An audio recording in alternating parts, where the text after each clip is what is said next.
Muy buenas tardes, maestros y maestras. Nos da muchísimo gusto recibirlos en este mes de los ejes articuladores, en este martes de Grupo Loga, donde tratamos de abordar algunos temas, algunos elementos que les vayan a ustedes permitiendo ir incorporando elementos, estrategias, dinámicas que faciliten que el aprendizaje se puede dar de una manera novedosa, diferente, en sus escuelas, en sus aulas. Por lo que durante todo este semestre, como ya se anunció desde la semana pasada, estaremos abordando diferentes actividades para implementar los ejes articuladores. La semana pasada, el maestro Rubén Flores nos habló de una actividad novedosa como son los campamentos y que se advertía de que a partir de poner a los chicos, a nuestros alumnos, en una condición diferente, podemos advertir formas de comportamiento que ellos pueden tener o pueden manifestar y a partir de ahí nosotros también empezar a conocerlos de una manera diferente. Pues hoy vamos a abordar el tema de los museos, pero sobre todo se tratará de que ustedes adviertan cómo en el espacio de un museo se dinamizan algunas actividades que son perfectamente replicables dentro del aula, ¿no? Ya se señalaba que si queremos un aprendizaje diferente, pues tenemos que hacer cosas distintas a las que estamos acostumbrados. Y esa es la vocación, esa es la motivación más fuerte de los ejes articuladores en el caso de esta nueva propuesta curricular. Por lo que si me lo permiten, voy a presentar a nuestro invitado de hoy, el maestro Ramón Vargas Salas. Él es un creativo de los museos y ya van a ver ustedes por qué. Fíjense que dividió su currículum en dos. Dijo, mi currículum divertido y mi currículum aburrido. Voy a empezar con su currículum divertido. Dice así, Ramón nació cuando los Beatles estuvieron su primer éxito radiofónico y cuando Sean Connery desató la bondmanía en el mundo.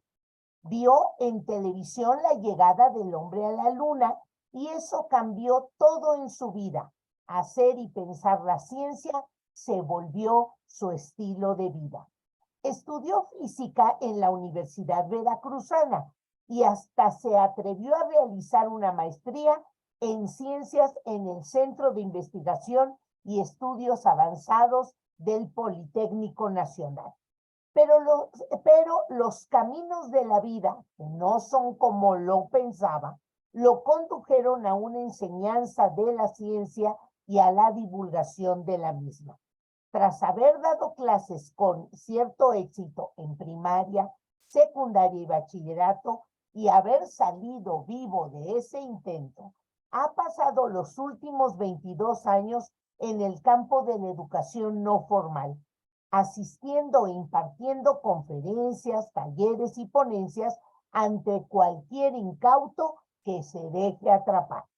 Fue director del Planetario de Puebla y actualmente es de CANA, Museo de Ciencia y Tecnología de Veracruz, en los cuales, además de decidir los rumbos de ambas instituciones, se ha puesto la camiseta para diseñar y construir con sus propias manos y las de su equipo las experiencias didácticas e interactivas de dichos espacios. Y dice, bueno, pues tendré que presentar algo en texto formal y aburrido de mi currículum.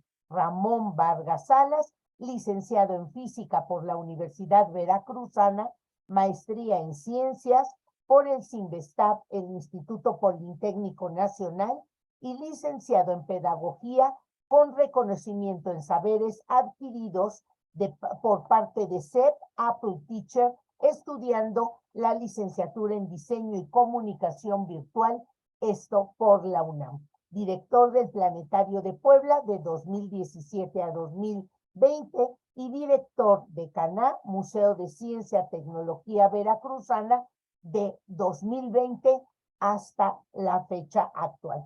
Conferencista, ponente en diferentes congresos, en planetarios, en museos, en centros de ciencias y en diversos eventos didácticos. Como ustedes pueden observar, tenemos con nosotros a un maestro que nos va a convencer de hacer los cambios necesarios dentro del aula.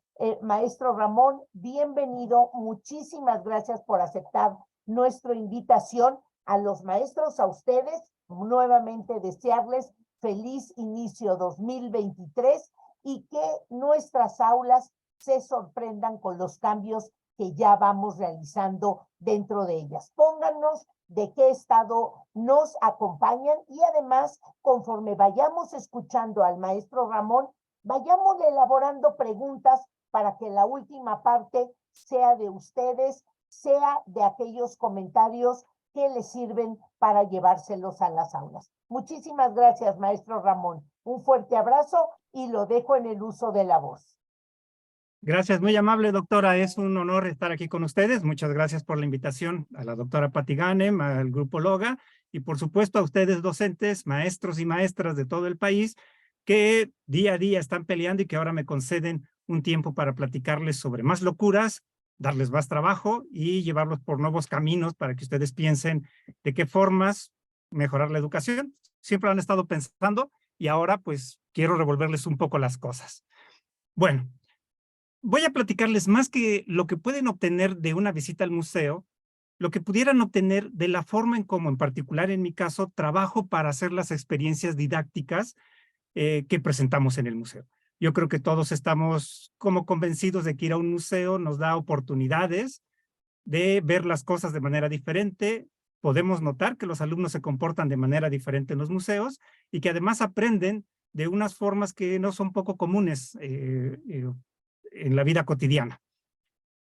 Y entonces, más que hablarles de eso, pues les quiero hablar sobre lo que yo hago para construir estas experiencias didácticas con la esperanza, de que eso les sirva para ustedes construir clases más entretenidas, clases que tengan un aprendizaje más significativo para sus alumnos. Déjenme quitarme un poquito aquí de la orilla de la foto. Este es el Planetario de Puebla, en el cual trabajé hace algunos años y en el cual me dediqué a construir mundos. Por ejemplo, esta era la entrada al Planetario de Puebla. Y después de con mi equipo haber diseñado y construido cosas, la dejamos así. La construimos como una especie de entrada de nave espacial. Porque en lo que me he estado especializando es en la construcción de ambientes educativos. Y un ambiente educativo se compone de tres cosas: de un espacio físico, de herramientas para utilizar en ese espacio físico y de un modelo educativo, qué hacer y qué aprender dentro de este espacio físico. Les voy a mostrar un poco brevemente lo que he hecho para transformar estos espacios físicos en algo muy atractivo. Es difícil de hacer en las escuelas, pero esta es la parte menos importante de lo que les voy a platicar. En el Planetario de Puebla teníamos este módulo, que era como un módulo de lectura, donde las personas prendían la luz y se ponían a leer libros. La verdad es que se veía muy aburrido, y después de una pequeña remodelación, lo convertimos en esto, en una especie de nave espacial, ¿no? Ya siempre con luces prendidas, sus motorcitos y todo lo demás, y eso cambió el esquema total de este espacio. La gente realmente se metía ahí a leer y a hacer muchas cosas, y se sentía a gusto en este espacio, diseñado específicamente para eso, para la lectura. Teníamos esta zona de interactivos, bastante triste, y después de intervenirla nos quedó algo así como esto. La idea era un poco replicar el ambiente de Tron. Si han visto esta película de Disney de luces neón y juegos electrónicos, pues lo ambientamos de esta manera y de repente pues las cosas cambiaron. En algún momento de la vida me atreví a cambiar un aula de una escuela. Esta es la aula de medios de una maestra de primaria precisamente, que se acercó a nosotros pidiendo apoyo. Y pues tras ir a visitar el aula, vean las condiciones en las que estaban, ahí está su equipo de computadoras ya muy viejito y todo lo demás, nos pedía cambiar las computadoras, ponerle un espacio con computadoras más nuevas. En lugar de eso, diseñamos un espacio que no solo tuviera equipo nuevo, que fuera funcional y que tuviera una metodología especial de enseñanza con los niños. Y este espacio se transformó en algo como esto. Vean el diseño, los colores, de repente algo que se veía muy sucio, viejo y olvidado, se vio ya como oficinas tipo Google, con espacios en donde los niños podían interactuar, intercambiar ideas. El objetivo de este espacio era que los niños pudieran libremente platicar entre ellos, intercambiar ideas y hacer investigaciones a su antojo. Y así quedó este espacio después de nuestra intervención. En otro momento nos pidieron ir a unos, ¿cómo pudiéramos decir? Espacios que tenían los municipios en el estado de Veracruz, y construimos algo que llamamos las terminales de la ciencia, las cuales dotamos de equipos de ciencia, experimentos, rompecabezas, etcétera, para que los niños del municipio, después de sus horarios de clase, pudieran acudir a este lugar a hacer experimentos y extender lo que veían en sus clases cotidianas.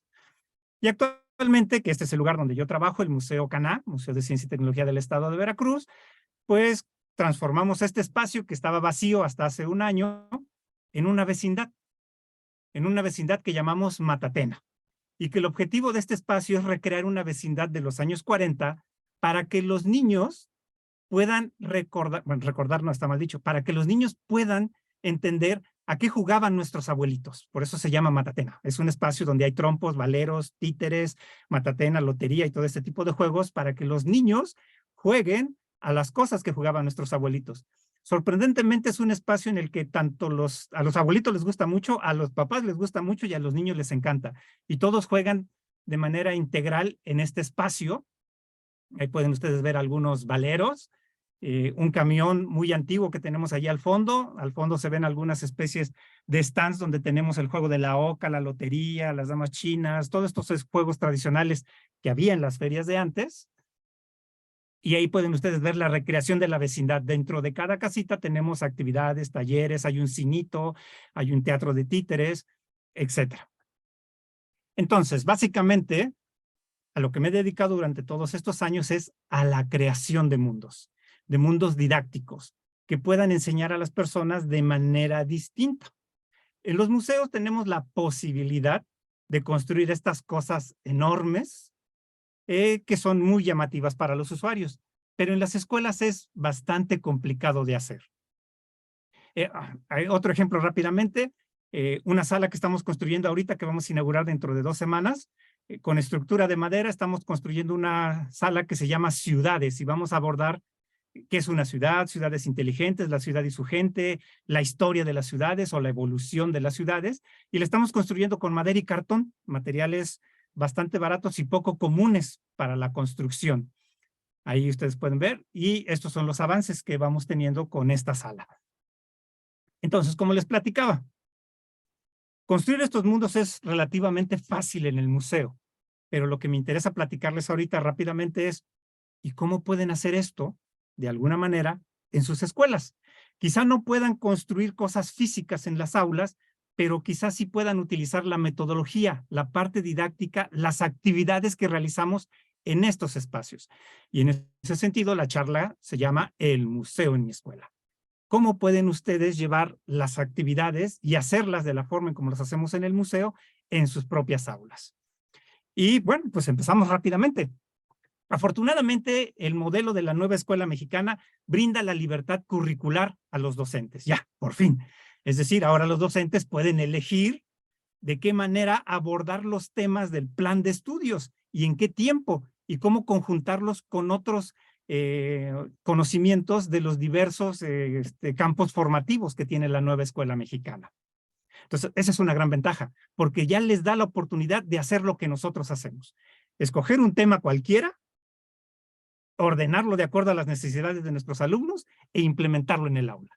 Así que ya está aprobado. Ustedes ya pueden ya tienen o van a tener, a partir de que se instaure oficialmente el modelo de la nueva escuela, la libertad curricular, la libertad de escoger el orden y cómo mezclar estos temas y en qué momento hacerlo para desarrollar el aprendizaje en sus alumnos. Algo importante de esto es que estos contenidos surgen a partir de la problematización de la realidad. Es decir, ustedes como docentes podrán escoger un problema que vean en su comunidad, en la ciudad, en el estado, en el país, y a partir de él empezar a construir con total libertad curricular los conocimientos que consideran son necesarios que tienen que adquirir sus alumnos en el contexto en el que se encuentran. Y eso también es otra gran ventaja. Les permite agarrar cosas reales y meterlas al aula. Tradicionalmente la educación había estado disociada de la realidad, se veían cosas muy conceptuales hasta hace poco. Ahora tenemos la oportunidad de meter cosas reales en el aula. Y finalmente, como punto también importante, es que esto se tiene que trabajar a partir de proyectos. Es decir, el hecho de poder meter cosas reales a nuestra aula y tener la libertad de ordenar esos conocimientos de la forma que creamos necesaria, es una forma de trabajar con proyectos que resulta muy adecuada. Hay muchas formas de trabajar este nuevo modelo, pero parece ser que la metodología por proyectos se adapta muy bien a este nuevo modelo de la escuela mexicana.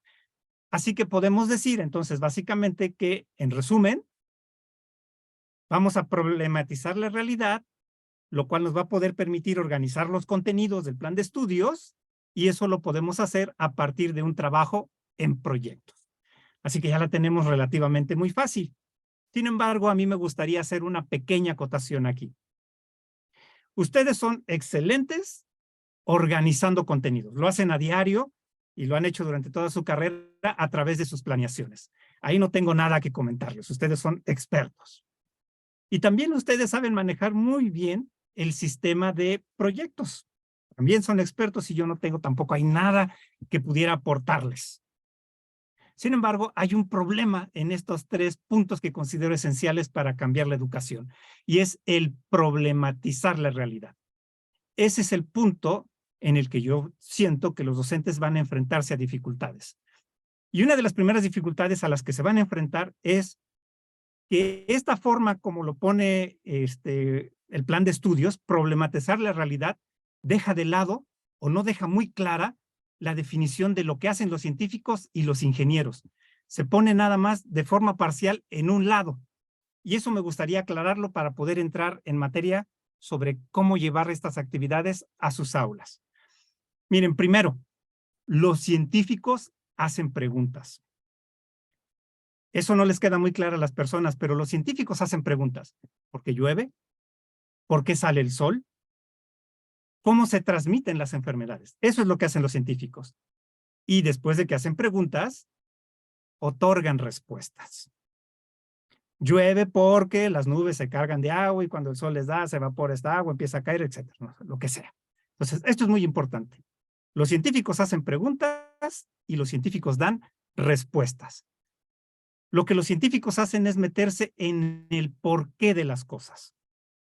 Por otro lado, los ingenieros definen problemas. ¿Cómo llevo el agua que cae de la nube a mi casa para tener agua que tomar? Y una vez que definen un problema, diseñan soluciones. Eso es lo que hacen los ingenieros. Los científicos ya explicaron por qué llueve, cómo llueve y en dónde llueve, y entonces los ingenieros de repente dicen, ahora cómo agarro esto y llevo agua a mi casa, a mi comunidad y a mi colonia, y entonces diseñan una solución para lograr eso. Una cosa es la ciencia pura, lo que hacen los científicos, y otra cosa es la ciencia aplicada, lo que hacen los ingenieros. Y esta definición de problematizar la realidad solamente se enfoca en lo que hacen los ingenieros. No deja muy claro ni específico que hay que hacer también lo que hacen los científicos, averiguar el porqué de las cosas. Así que yo cambiaría desde mi punto de vista personal esta definición de problematizar la realidad por otra que a mí me gustaría llamar recrear la realidad. ¿Qué tenemos que hacer dentro de este nuevo modelo de la escuela mexicana? Pues más que problematizar la realidad, recrearla en nuestras aulas, en los museos, en cualquier lugar en donde estemos, tenemos que recrear la realidad. Y a partir de recrear la realidad, podremos organizar los contenidos y trabajar esos contenidos a partir de proyectos. Esta es una visión personal que me parece es más general y te daría más oportunidades a la escuela mexicana y a los docentes para lograr aprendizaje significativos en sus alumnos. Bueno, pues ya que he definido esto, que el recrear la realidad es lo que nos va a permitir organizar los contenidos y por lo tanto empezar a trabajar por proyectos con nuestros alumnos, ¿qué pasos específicos tienen que seguir los docentes para diseñar actividades en sus aulas que se parezcan a las actividades que hacemos en los museos? La primera y más importante que tienen que tener claro los docentes es que tienen que recrear la realidad en el aula a partir de sus propias experiencias personales. ¿Y qué quiero decir con esto? Que los docentes tienen que vivir las mismas experiencias que viven los alumnos. Es decir, tienen que atreverse a experimentar. Aquí se los demuestro con este video.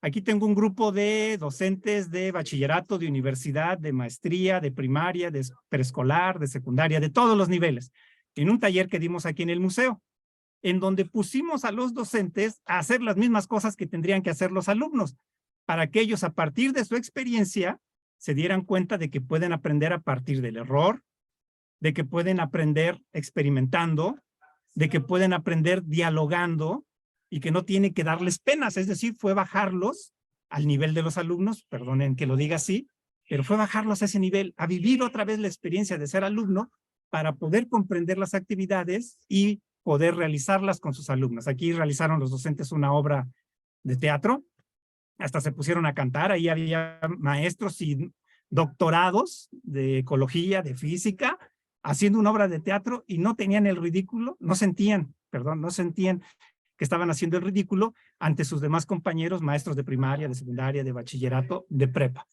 Fue un taller de una semana de duración que hicimos aquí en las instalaciones del museo. Véanlos, ahí están bailando y cantando y haciendo varias cosas más. En otro momento, otro grupo hizo una obra de teatro, agarraron un mantel, se pusieron capa, desataron su creatividad. Es decir, si ustedes quieren enseñar con creatividad y de maneras distintas, pues tienen que empezar a vivir su vida docente de manera distinta. Y tienen que empezar a hacer las cosas que quieren que hagan sus alumnos. Ese es un primer paso para empezar a cambiar la realidad educativa y para empezar a implementar lo que hacemos en los museos en sus propias aulas. Bueno, pues ya que vamos a recrear la realidad a partir de nuestras experiencias personales, esto implica a docentes que empiecen a considerar la pedagogía como experimentación. Generalmente entre los docentes y los pedagogos existe esta idea de que uno no puede experimentar con el alumno porque no es ético y es una vida con la que estamos trabajando y entonces podemos causarle daño. Pero Bertrand Russell decía que nadie está limitado por su educación. Uno siempre puede sobrellevar o sobrepasar la educación que recibió, ya sea de un buen maestro o de un mal maestro, uno siempre puede superar lo que uno aprendió en la escuela. Y entonces la pedagogía la tenemos que entender como experimentar. Podemos diseñar actividades y a lo mejor nos fallan, pero de ese error podemos darnos cuenta y mejorar esa actividad. Y entonces el error nos tiene que quedar como una herramienta para el aprendizaje. Como un ejemplo de ello, hace algún tiempo construí un arenero y lo puse para que las personas interactuaran con este arenero. Yo esperaba que lo utilizaban como utilizan todos los areneros de playa, con palitas y cubetitas y todo lo demás, y de repente empezaron a cortar florecitas los visitantes y meterlo, y en lugar de utilizarlo como un arenero, lo empezaron a generar como una especie de invernadero y a cultivar. Ahí aprendí que no todo lo que yo diseño es utilizado como yo había pensado originalmente. Los visitantes, y en este caso los alumnos, siempre llegarán con nuevas ideas y uno tiene que estar abierto a estas nuevas ideas. Déjenme regresar otra vez a este video. Uno tiene que estar pendiente de lo que hacen los alumnos para a partir de ello modificar la actividad, ahondar en los conocimientos o aprender incluso de lo que están haciendo los estudiantes. Vean cómo no hay nadie que esté además guiando su aprendizaje. Están agarrando plantitas, colocándolas, están platicando. No hay un docente, un guía, nadie que les esté diciendo qué hacer. Yo lo único que estaba haciendo en ese momento era observar, grabar y aprender de lo que estaban haciendo. Entonces, este es el segundo paso que ustedes, docentes, tienen que empezar a hacer para desarrollar actividades didácticas. Aprender del error y considerar la pedagogía como experimentación, igual que cualquier cosa en la ciencia. Ahora que ya tenemos este segundo punto, el tercer punto es que el docente tiene que dejar de dar contenidos y volverse un diseñador de experiencias didácticas interactivas. ¿Y qué quiero decir con esto? Que tienen que planear la clase desde antes. Ya ustedes lo hacían o lo hacen, una cierta planeación, pero ahora tienen que planearla de una manera distinta, de una forma en la que los protagonistas sean los alumnos y no el docente. Que el docente quede fuera de la clase para poder observar lo que hacen y entonces poder evaluar de manera formativa y poder modificar su actividad de acuerdo a lo que está observando. Es decir, las actividades tienen que ser conducidas por los propios alumnos y eso requiere una gran capacidad de diseño de parte de los docentes. Les pongo otro breve video. Quise abordar el tema del aire y entonces diseñé un conjunto de experimentos para que las personas experimentaran con el aire. Un primer reto era que tenían que construir un dispositivo que se moviera impulsado por el aire y que llegara lo más lejos posible. Y ahí ustedes pueden ver a los visitantes peleándose con este reto, generando diseños. Vean que yo no aparezco en ningún lado, estoy grabando, pero las personas, ellas están comunicándose entre sí, resolviendo el problema entre ellos, experimentando. Segundo reto. Después tenían que hacer flotar un cuerpo en un chorro de aire. Tenían que lograrlo, pues quién sabe cómo. Y empezaron a experimentar con globos, globos en diferentes posiciones, hasta que a alguien se le ocurrió hacer eso, una especie de hélice, y logró que flotara en este chorro de aire. Y ahí empezaron las variantes de hélice. Quiero que noten que hay personas de diferentes edades y de diferentes sexos en esta actividad. Niños, papás, mamás, hombres, mujeres, o sea. El tercer reto fue elevarse una bolsa de aire con aire caliente, hacer un globo aerostático. Les dimos todos los materiales y ahí están las personas haciendo intentos. Por ejemplo, en este caso hicieron algo como un puro y no les funcionó. Después hicieron algo como una bola y si les funcionó, se elevó. Vean, y ahorita si gustan vuelvo a repetir el video. Lo vuelvo a repetir.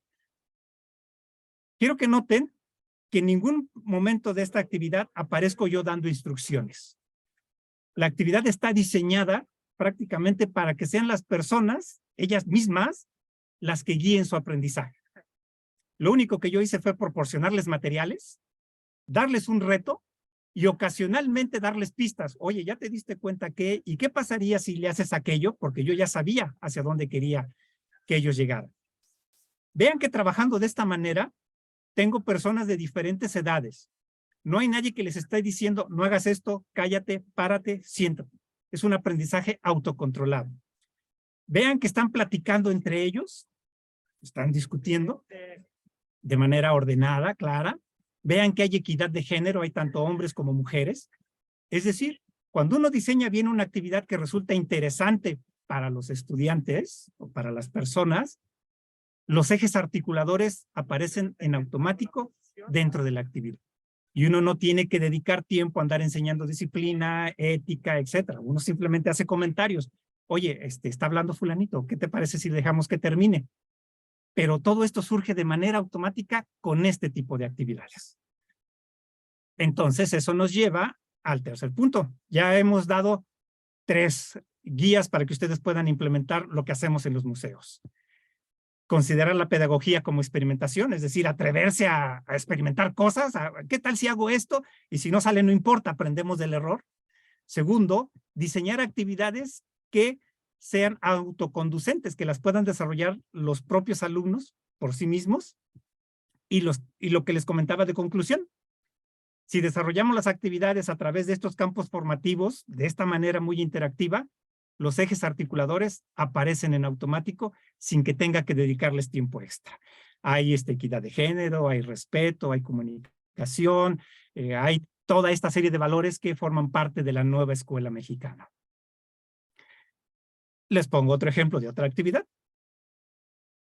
Fui a dar un curso a las próximas docentes de preescolar de la Escuela Benemérita Normal Veracruzana y les diseñé una actividad en la cual tenían que construir pirinolas, esas que ustedes giran y que dicen pon 1, pon 2, toma todo, una pirinola. Tenían que construir una pirinola y lograr que girara, su diseño que girara durante 10 segundos sin caerse. Y ya, les di los materiales, yo ya sabía que quería que aprendieran centro de gravedad, centro de masa, inercia rotacional, una serie de conceptos que yo no se los dije. Quería que los aprendieran a través de la experimentación. Y vean cómo están ahí las chicas experimentando, construyendo, platicando entre ellas. Una vez más, yo no estoy ahí. Bueno, sí estoy grabando, pero no estoy dando la clase. La diseñé previamente. Estoy guiando de repente cuando me preguntan, oiga, ¿y qué pasó? O observo ciertas cosas que hacen y ya te diste cuenta que, ¿y qué pasa si le mejoras aquello?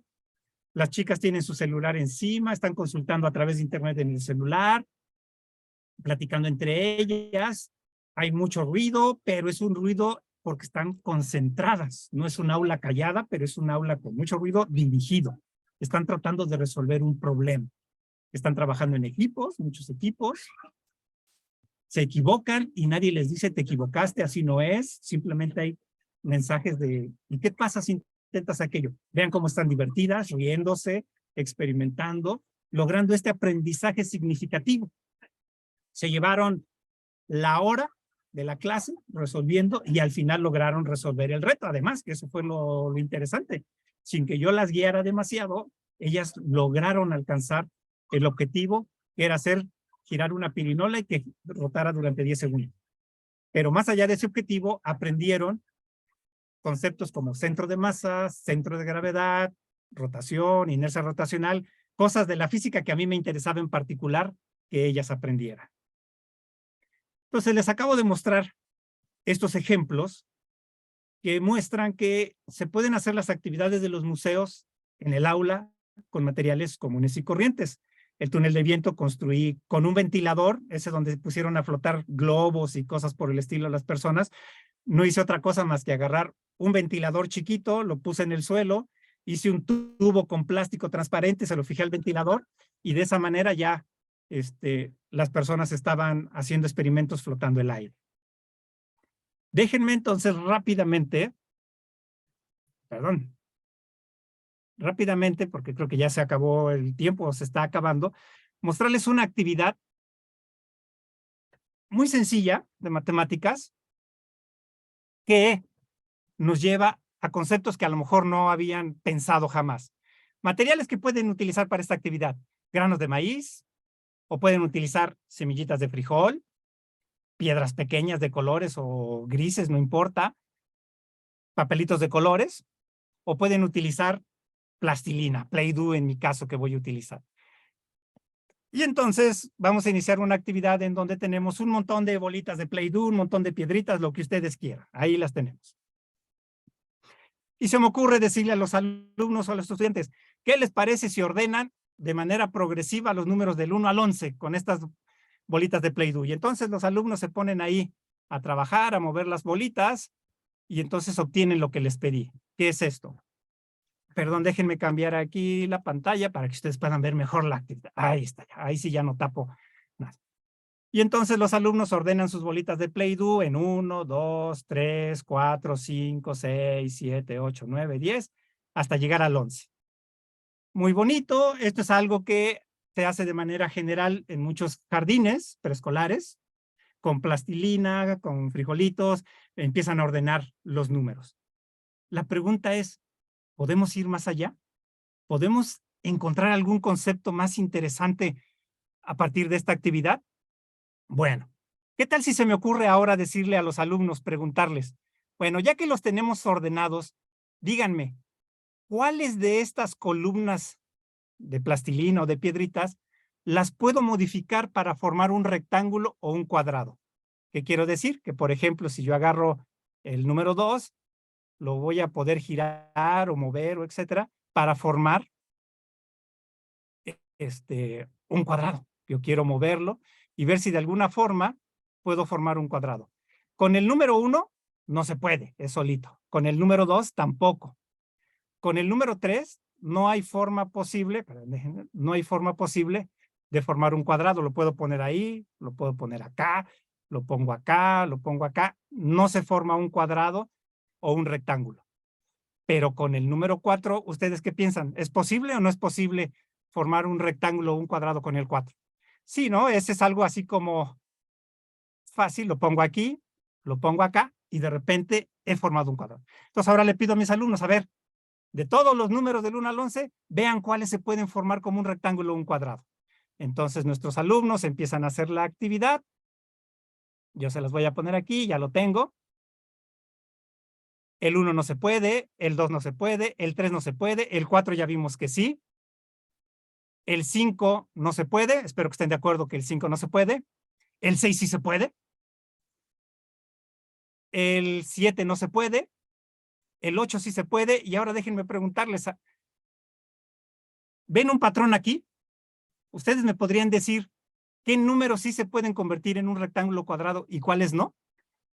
A lo mejor se les ocurre decir que los números pares se pueden convertir en un rectángulo y un cuadrado y que los números impares no, ¿no es cierto? Pues ahora les voy a cambiar el esquema porque resulta que el 9, que es impar, sí se puede transformar en un cuadrado, en un rectángulo de 3 por 3. ¡Ah, carambas! Hay un patrón. Pensamos que habíamos encontrado un patrón, una regla, y de repente encontramos un caso que rompe esta regla. El 10 no se puede, el 11 no se puede, y si así me voy, el 12 sí se puede, el 13 no. Y entonces ahora la pregunta es, ¿podrían encontrar un patrón, una regla que me diga qué números sí se pueden transformar en un cuadrado o rectángulo y cuáles no? Eso se los va a dejar ahí de tarea para que lo hagan con más frijolitos y todo lo demás. Resulta que estos números que no se pueden transformar en un rectángulo o un cuadrado son los famosos números primos, que cuando uno entra en secundaria, simplemente el docente dice, son números que solamente se dividen entre uno y entre ellos mismos. Pero aquí los estamos construyendo, estamos dándonos cuenta de una propiedad fundamental. Estos números no se pueden transformar en rectángulos o cuadrados, y lo estamos haciendo de manera manual, física, experimentando. Y ahora quiero que se den cuenta de un patrón que no aparece. ¿Ya se dieron cuenta que el 4 se puede escribir como 2 por 2?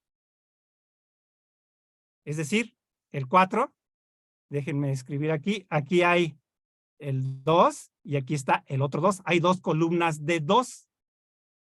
Es decir, el 4 lo podemos escribir con este número primo 2 veces. Y el siguiente número que se puede escribir como rectángulo es el 6. Y ya se dieron cuenta que el 6 se puede escribir como 3 por 2. ¿Y esto qué quiere decir? Parece ser que todos los números pares o los números que se pueden escribir como rectángulos o cuadrados se pueden escribir como una combinación de esos números que no se pueden escribir como rectángulos o cuadrados, como números primos. Y para ver si es cierto, el 8 se puede escribir como 4 por 2, pero 4 es 2 por 2, entonces es 3 veces el 2 números primos. O el 9 es 3 veces este número primo. Y entonces hay un teorema fundamental de la matemática que se llama el teorema fundamental de la matemática, que dice que todos los números se pueden construir a partir de los números primos.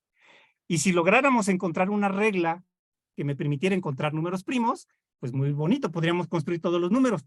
Resulta que no hay una regla para construir números primos. Tenemos que andar experimentando con uno y otro, y eso nos permite tener seguridad en nuestras tarjetas de crédito, en nuestras contraseñas de Internet, porque todas las contraseñas se construyen con números primos, porque son difíciles de encontrar. Entonces, vean cómo esta pequeña actividad me empieza a llevar a conceptos cada vez más complicados, la puedo ir creciendo de preescolar a primaria, secundaria. Cuando ya no me alcanzan los frijolitos para construir números primos, es momento de cambiar de representación. Aquí tienen ustedes otra representación en circulitos y con colores. Por ejemplo, el número 2 lo pinto todo como amarillo, el número 3 todo de verde, no se puede descomponer en otras cosas, pero el 4 ya es 2 por 2, por eso aparecen ahí dos rectangulitos. Si me voy al 14, tiene color morado y color naranja. Si sigo aquí en mi lista, el 7 es morado, el naranja ya sé que es 2, entonces el 14 es 7 por 2, el número primo 7 y el número primo 2. Y con esta representación puedo seguir construyendo números primos, y esta ya es algo que puedo llevar de secundaria a prepa, y luego seguir construyendo de ahí hacia universidad. Entonces vean cómo una actividad que en apariencia parece muy sencilla puede llevarnos a conceptos cada vez más complicados.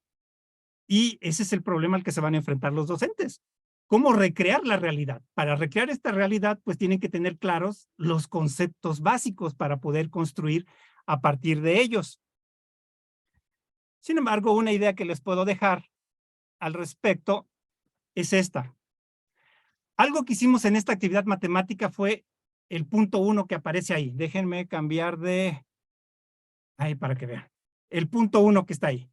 Patrones. Ahí dice patrones hasta arriba. En esta actividad lo que estuvimos haciendo fue buscar patrones, cosas que se repiten una y otra vez. ¿Y saben qué? Todos los científicos, todos, los lingüistas, los historiadores, los músicos, los pintores, todos buscan patrones. Y una vez que encuentran un patrón, podemos determinar qué causa ese patrón, cuál es el origen de ese patrón, y eso le llamamos causa y efecto. Entonces, el siguiente concepto importante que uno debería de aprender y desarrollar en nuestros alumnos es a reconocer patrones y luego a encontrar las causas a partir de estos efectos. Y ahí aparecen otro, que son las 7 ideas que yo diría ahora son los conceptos transversales, como se les llamaba antes en el plan de estudios. Estos conceptos son las ideas que unen todas las ciencias. Todos los científicos, todos los músicos, todos los artistas, todas las personas en la vida real utilizan estas 7 ideas a lo largo de su vida. Buscan patrones, una vez que encuentran patrones, buscan cuáles son las causas de esos patrones y qué efectos producen. Todos trabajamos con escala, proporción y cantidad. Todos trabajamos con sistemas y modelos de sistemas, es decir, si queremos componer algo, de repente el niño hace un modelo de ese sistema para entender cómo funciona, por eso desarman juguetes y cosas por el estilo.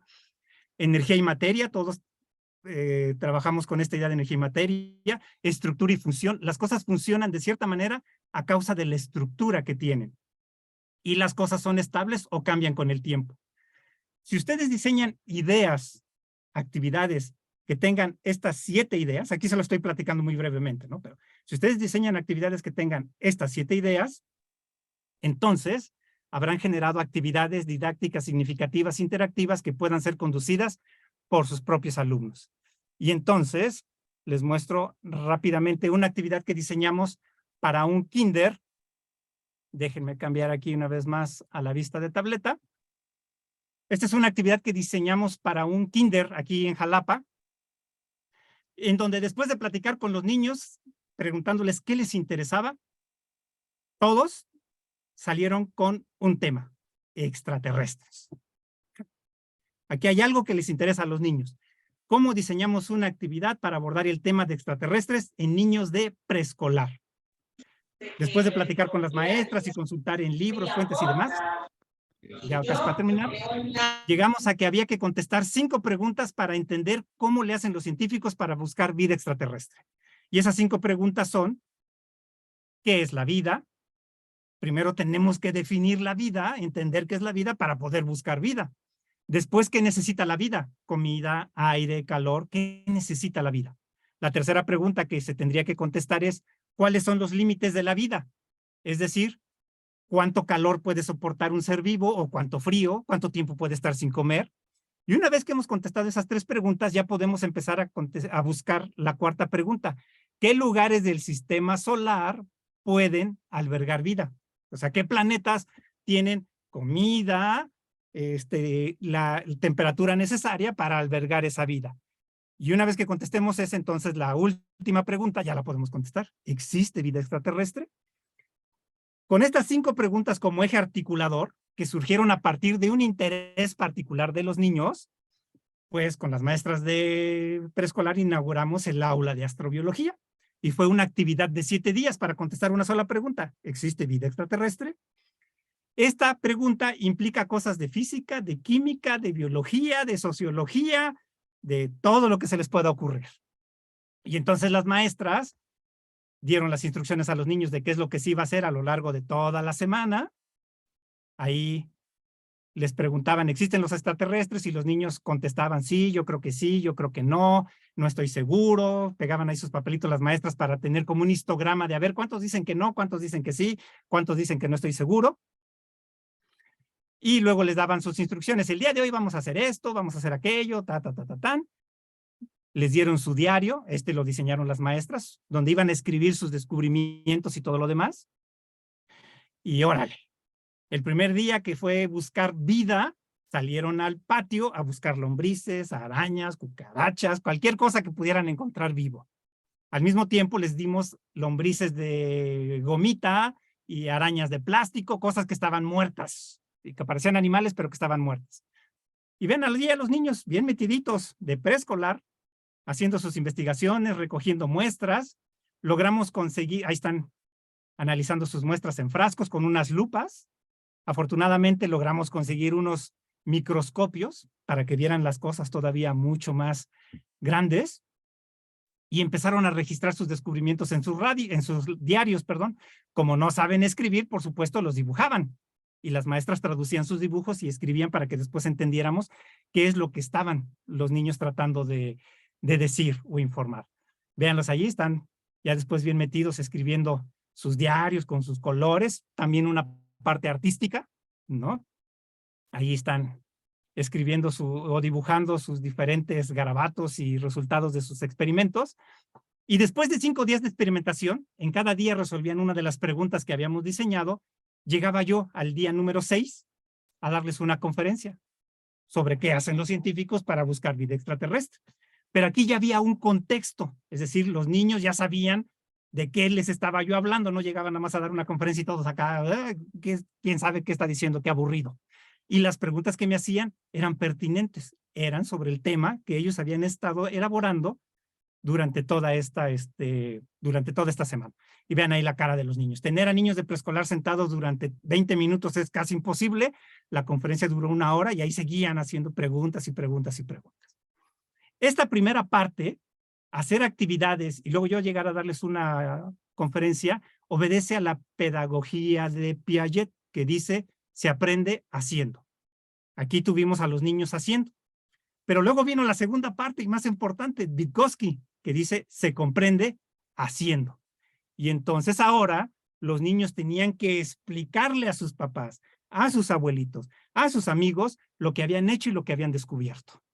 Y entonces empezaron a juntar sus batas, sus lupas, sus lentes, sus instrumentos de trabajo.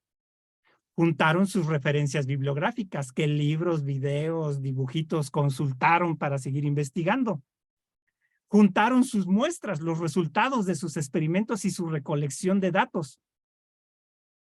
Y entonces organizaron una exposición en donde invitaron a papás, tíos, todos sus familiares, amigos, y los propios niños, no los docentes, explicaron a sus papás, ahí están sus diarios abajo, explicaron a sus familiares lo que estuvieron haciendo y lo que ellos descubrieron.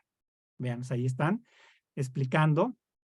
Montaron esta aula en donde guardaron todo. Ahí está el niño mostrándole el diario a su abuelito y a sus hermanos. Hicimos esto y etcétera, muy emocionantes, mostrándoles sus muestras y los resultados de sus experimentos a sus papás. ¿Y cómo supimos que esta actividad rindió frutos? ¿Cómo la evaluamos? Pues al principio las maestras les preguntaron a los niños si pensaban que existían los extraterrestres. Y vean ahí el gráfico hecho con puros post-its. Los niños decían sí, no, y la maestra pegaba el post-it correspondiente. Vean que están parejos. El mismo número de sí que de no estoy seguro. Al final de la actividad les volvieron a preguntar lo mismo. ¿Piensas que existe vida extraterrestre? ¿Cuál piensan ustedes que fue la respuesta? Pues fue esta. La mayoría se fue al no estoy seguro. Casi ninguno, ninguno quedó en no y casi ninguno en sí. ¿Y saben qué? Esa es la respuesta correcta. Porque no hemos descubierto vida extraterrestre, no estamos seguros que exista, suponemos, hay muchas probabilidades, pero todavía no la encontramos. Y entonces los niños cumplieron el objetivo de la actividad, llegaron a la misma conclusión que los científicos. Entonces, esta es la forma en cómo se pueden diseñar actividades.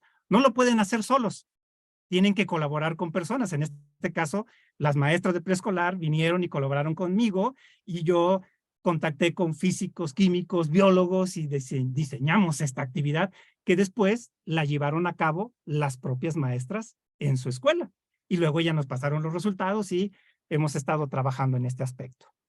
Bueno, pues básicamente eso era lo que les quería yo a ustedes platicar muy brevemente sobre las posibilidades de utilizar las metodologías que tenemos nosotros para hacer este tipo de actividades en sus propias aulas. Pues muchas gracias por su atención, estoy a sus órdenes y espero no haberlos aburrido. No, ¿cómo nos va a aburrir, maestro Ramón? Al contrario, creo que nos deja lecciones muy interesantes en donde a veces cuando pensamos incluso en recursos como el museo, a veces estereotipamos o encerramos en condiciones muy rígidas una serie de herramientas que hoy ya vimos a partir de imágenes, de videos, de descripciones, de vivencias, cómo podemos verdaderamente poner en el centro, llevar a que sea el chico, nuestros estudiantes, los actores principales de las actividades de nuestra aula. Tenemos por aquí, maestro Ramón, para que usted nos haga favor de cerrar. Déjeme iniciar diciendo que tenemos representación de maestros de Colima, de Tabasco, de Ciudad de México, de Guanajuato, de Coahuila, de Puebla, de Hidalgo, de Morelos y del Estado de México, por lo menos los que nos dijeron de qué entidad estaban. Tenemos ahí, ya nos plantearon aquí algunas felicitaciones sobre el trabajo de comentarios de parte de los maestros participantes de que estos espacios les han ayudado muchísimo a ir profundizando el modelo educativo. Nada que agradecer, al contrario, los ponentes y nosotros justo lo que hacemos es eso, tratar de llegar a los maestros con recursos, con experiencias, con modelos que hemos visto dar resultado en las aulas, y eso es lo que les compartimos. Agradecimientos y felicitaciones, maestros, para usted. Y a mí me gustaría plantearle tres inquietudes que están por aquí entre los comentarios. Una primera es esta preocupación y a veces esta realidad que viven los maestros al respecto de la autonomía, ¿no? Es decir, ellos tratan de hacer cosas, de desarrollar actividades, de usar los espacios, de planear, de organizar a través de los campos formativos y de los ejes articuladores una serie de integraciones de información, cambian las actividades de los libros y estos son manifestaciones de autonomía. Pero lo que nos plantean aquí es que a veces, pues la autoridad, que en este caso puede ser su director, su asesor técnico pedagógico, su supervisor, su coordinador, incluso a veces de nivel educativo o de región, a veces no lo entiende. Entonces, creo que sería muy interesante, maestro Ramón, que usted pudiera darles algún comentario, alguna recomendación al respecto de esto. Y hay otra inquietud más, al respecto de cómo aprovechar los museos que ya existen o cómo hacer algunos montajes de museos o de exposiciones dentro de la propia escuela como un recurso adicional. Entonces le dejo con estas dos inquietudes, maestro Ramón, para que nos cierre esta extraordinaria exposición. Muchas gracias. Gracias, gracias maestra, doctora Patricia, gracias docentes. Bueno, rápidamente. ¿Cómo convencer a veces a las autoridades como docente de que lo que hacemos es importante y va a dar frutos? Pues yo diría que hay que empezar con paso de hormiga. Por ejemplo, la actividad que les mostré de matemáticas con la de Play-Doh no requiere demasiado cambio estructuralmente dentro del aula y se pueden empezar con actividades de ese tipo. Hay muchas con las cuales podemos ir empezando poco a poquito. El segundo paso fue, por ejemplo, el que hicieron las maestras de preescolar cuando vinieron conmigo a verlo de esta clase de vida extraterrestre. No vinieron pensando que pudiéramos dar una clase. Ellas iban a celebrar el día en su escuela de la ciencia, iban a hacer un festival de la ciencia, vinieron a preguntarme si podía yo dar una conferencia ese día nada más, y platicando con ellas, de repente surgió la idea, y a lo largo de un mes fuimos desarrollando la idea, se diseñó, le presentamos a su directora el proyecto, la fuimos convenciendo poco a poco, la directora le presentó a la supervisora el proyecto y le gustó, y así se pudo realizar. El truco de todo esto está en convencer de manera visual, por eso estoy estudiando en la UNAM Diseño y Comunicación Visual. La imagen convence mucho. Y por ejemplo, esta presentación que les hice, si se dieron cuenta, casi no tiene texto, son muchas imágenes, paso de un escenario a otro. Entonces la idea es precisamente hacer estas presentaciones para que no sea nada más platicado. Si le presentamos una imagen a la persona, ya va muy estudiada, de repente se da cuenta de qué es lo que se quiere hacer y podemos empezar a cambiar estas cosas. Entonces esa es la recomendación, empezar paso a pasito. Segundo, empezar a contactar a personas que nos pudieran apoyar y empezar a construir una actividad para luego ir convenciendo a la autoridad poco a poco. Así fue como construimos esa aula. La maestra de medio se acercó con nosotros a pedirnos computadoras. Y pues platicando dijimos, bueno, ¿qué tal si vamos más allá y hacemos un ambiente didáctico donde los niños puedan hacer sus propias investigaciones de acuerdo a sus propios intereses? Empezamos a desarrollar el proyecto, se lo presentamos a la directora de manera visual, a la directora le gustó, se lo presentamos a la supervisora dijo, órale, sí está padre, y entonces se echó a andar. De otra manera hubiera sido prácticamente imposible. Entonces, esa sería mi recomendación. Paso a pasito en estos niveles.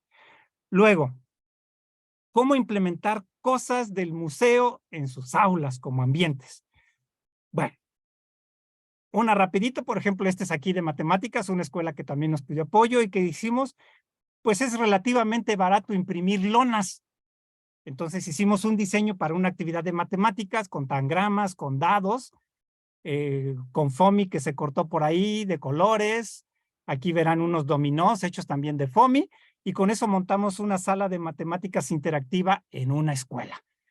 Con apoyo de los papás se construyó como, no me acuerdo cómo se llama, pero es un juego muy común que venden. Lo hicimos en grandote con triplay, y un papá que era carpintero pues nos apoyó. Yo hice los diseños y el papá lo construyó y los materiales los donó la Sociedad de Padres de Familia, y entonces se montó esta aula interactiva de matemáticas. Entonces ese es otro proceso. Apoyarnos de la comunidad, que es lo que ahora dice la nueva escuela mexicana, apoyarnos de los padres de familia, de personas alrededor cercanos a la comunidad, para desarrollar estas ideas o proyectos. Y luego, ¿cómo generar ideas para este tipo de actividades? Déjenme mostrarles, aquí en el museo hicimos algo muy grandote. Construimos un laberinto, este laberinto que pueden ustedes ver aquí, con madera y tela que mandamos imprimir. Colocamos en la explanada del museo. Por supuesto, entraba dentro del presupuesto del museo, pero se sale del presupuesto de una escuela. Este laberinto nos costó a nosotros hacerlo en puros materiales alrededor de 70,000 pesos. Por supuesto que eso se sale del presupuesto. Pero lo importante es la idea. Queríamos hablar de cambio climático. Y cuando uno habla de cambio climático en las escuelas siempre es, hay que cuidar el planeta, no hay que tirar basura, hay que reciclar, pero el cambio climático va más allá de eso. Hay que entender que hay 7 cosas que entran en el cambio climático. La primera es que el clima existe por el sol. Es decir, no habría clima si no tuviéramos sol. El sol calienta el aire y ese aire se mueve porque se calienta y entonces produce el viento. Y luego, la segunda idea que hay que entender es que el clima cambia porque la geografía de la Tierra cambia. Es decir, viene el aire caliente y de repente hay una montaña, choca el aire y entonces ya no llega el aire del otro lado. Esa es la segunda idea que hay que entender para poder comprender el cambio climático. Y así hay 7 ideas básicas para poder entender cómo el cambio climático está conectado.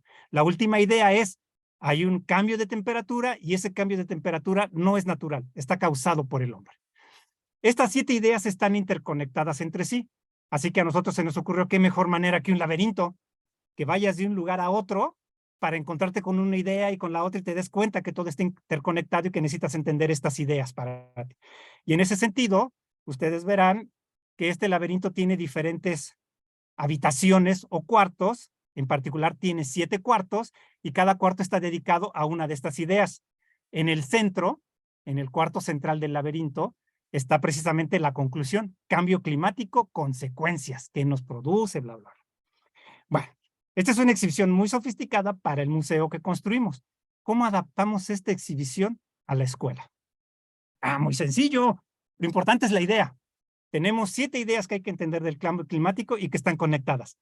¿Qué pasa si agarramos cada uno de los salones en la escuela y ponemos experimentos y actividades relativas a una idea particular en cada salón?